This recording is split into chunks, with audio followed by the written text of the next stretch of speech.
Hello दोस्तों, तो मैं आप सभी के सामने एक नए टॉपिक के साथ आया हूँ। एक्चुअली दिल्ली का बॉस कौन होगा। दिल्ली में एक मामला चला आ रहा है, काफ़ी दिन से दिल्ली में मामला चला आ रहा है और सुप्रीम कोर्ट ने कुछ फैसला सुनाया है। सुप्रीम कोर्ट के 5 जजों के जो पैनल है, 5 जजों की संवैधानिक पीठ है, तो उन्होंने एक फैसला सुनाया है और वो एक्चुअली फैसला क्या है और विवाद क्या है, तो इसको हम जानेंगे। तो सबसे पहले मैं आपसे बोलना चाहूँगा कि अगर आपने मेरे चैनल को सब्सक्राइब नहीं किया है तो सबसे पहले आप चैनल को सब्सक्राइब कीजिए और जो मेरे पहले के वीडियोस है जो कि संविधान सीरीज के रूप में एक तरह से चल रहा है, basics of the constitution, introduction of the constitution, preamble, तो आप उस वीडियो को भी देखते रहिएगा। और मुझे जिस टॉपिक के बारे में ऐसा लगेगा कि मुझे करंट कुछ टॉपिक्स हैं ऐसे जिस पर बात करना चाहिए, जो संवैधानिक इशू है, कॉन्स्टिट्यूशनल इशू है, तो ये भी टॉपिक एक कॉन्स्टिट्यूशन से रिलेटेड है, संविधान से रिलेटेड है, तो मैं बात करूंगा। ये दिल्ली की एक तरह से दिल्ली से रिलेटेड है, तो दिल्ली एक तरह से स्पेशल स्टेटस भी है हमारे यहाँ और दिल्ली देश की राजधानी है, तो हम सभी को जानना चाहिए कि एक्चुअली मामला क्या है। तो सबसे पहले मैं एक्चुअली मामला क्या है तो ये बताना चाहूंगा। तो हालिया में आपने सुना होगा कि सुप्रीम कोर्ट ने फैसला सुनाया, आखिरकार मामला है क्या ये।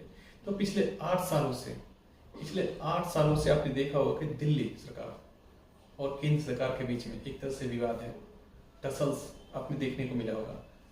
तो ये विवाद एक्चुअली है क्या।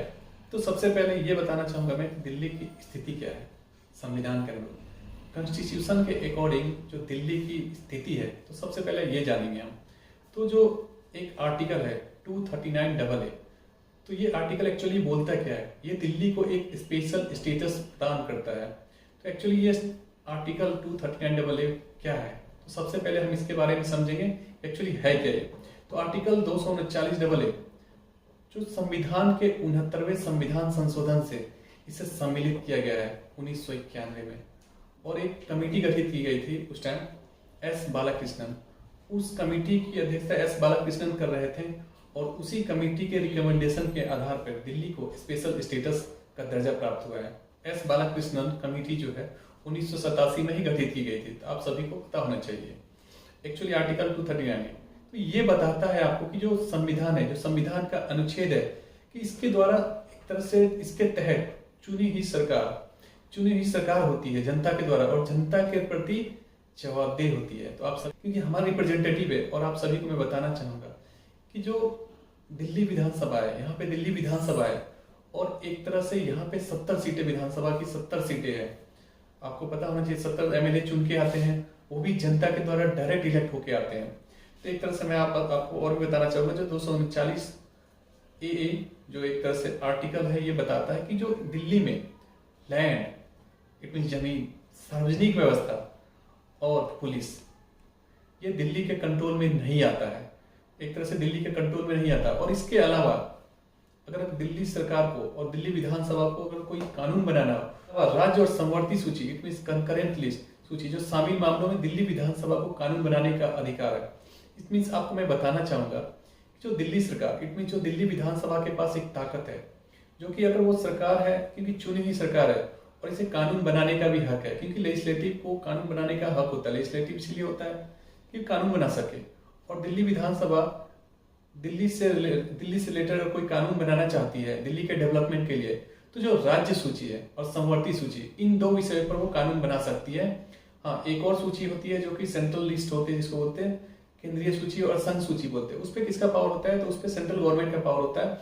सेंट्रल गवर्नमेंट अगर, इट मीन जो हमारी संसद को ये ताकत दी गई है कि वो कोई कानून बना सकता है, तो इसे सेंट्रल लिस्ट बोलते हैं। बट अगर राज्यों के पास होता है तो राज्य जो होते हैं समवर्ती सूची, इट मीन केंद्र भी बना सकता है उस पर और राज्य भी उस पर बना सकते हैं कानून। तो जो दिल्ली विधानसभा के पास ताकत है, तो दिल्ली विधानसभा के पास ताकत है कि वो राज्य सूची के आधार पे और समवर्ती सूची के आधार पे वो कानून बना सकती है। अब जानेंगे हम कि इशू क्या है, विवाद क्या है। तो दिल्ली सरकार के पास एक्चुअली विधायिका है, इट मीन्स लेजिस्लेटिव है और एग्जीक्यूटिव है। तो ब्यूरोक्रेट्स के ऊपर एक्चुअली पावर किसका होगा, राज्यपाल का, ऊपर राज्यपाल का होगा या दिल्ली सरकार का होगा। और दिल्ली सरकार में मुख्यमंत्री कौन है, तो केजरीवाल जी हैं। और उपराज्यपाल हालिया में अगर वर्तमान है उपराज्यपाल कौन है, तो विनय कुमार सक्सेना जी हैं। इसके पहले अनिल बैजल जी थे, उसके पहले देखिएगा तो नजीब जंग थे। तो आपको पता होना चाहिए कि जो एक तरह से केंद्र सरकार है, तो केंद्र सरकार जो होती है वो उपराज्यपाल के माध्यम से फैसले लेती है। तो यही एक तरह से संवैधानिक इशू बन के खड़ा हो गया था। और ट्रांसफर पोस्टिंग का मामला हो या सर्विसेज का मामला हो, तो ये पावर किसके पास होगा, जो ब्यूरोक्रेट्स होते हैं उनके ट्रांसफर पोस्टिंग का मामला आप सभी को पता है ब्यूरोक्रेट्स कौन से होते हैं, आईएएस होते हैं, आईपीएस ऑफिसर होते हैं। तो इनका ट्रांसफर पोस्टिंग का मेनली एक्चुअली ये मामला था। तो ये पावर होगा किसके पास? तो इस विषय की गंभीरता में अगर हम जाते हैं, इस विषय के गहराई में अगर हम इस विषय के और गहराई में जाएंगे तो हमें पता चलेगा कि एक्चुअली मामला क्या है और ये मामला कब से आ रहा है। तो आपको पता होना चाहिए 5 जजों की जो संवैधानिक पीठ और chief justice of India DY Chandrachud ji हैं, उन्होंने फैसला देते टाइम एक तरह से बोला भी कि ये जो basic structure of the federalism को स्ट्रेंथन करेगा, यानी कि हमारा जो फैसला होगा ये basic structure of the federalism को स्ट्रेंथन करेगा। अब सबसे पहले ये होता है, क्वेश्चन आता है मन में कि फेडरलिज्म होता क्या है? आपको पता होना चाहिए कि federal country, it means India is a federal country. राज्यों की अपनी शक्तियां हैं, केंद्र की अपनी शक्तियां हैं। राज्यों के अपने दायरे हैं, केंद्र के अपने दायरे हैं। राज्यों की अपनी रिस्पॉन्सिबिलिटी है, केंद्र की अपनी रिस्पॉन्सिबिलिटी है। तो यही अब हम चलते हैं इस बात के गहराई में। इट मींस गृह मंत्रालय के द्वारा एक नोटिफिकेशन जारी किया गया 2015 में, और उसमें यह बताया गया जो सर्विसेज हैं, जो कि ट्रांसफर पोस्टिंग का एक तरह से मामला है, वो उपराज्यपाल के पास होगा। तो इसके तहत एक तरह से दिल्ली सरकार चुनौती देती है दिल्ली हाई कोर्ट में, क्योंकि दिल्ली के पास पावर, दिल्ली में चुनी हुई सरकार है। तो एक तरह से दिल्ली सरकार का तर्क हुआ कि हम चुनी हुई सरकार है, तो ये पावर हमारे पास होना चाहिए।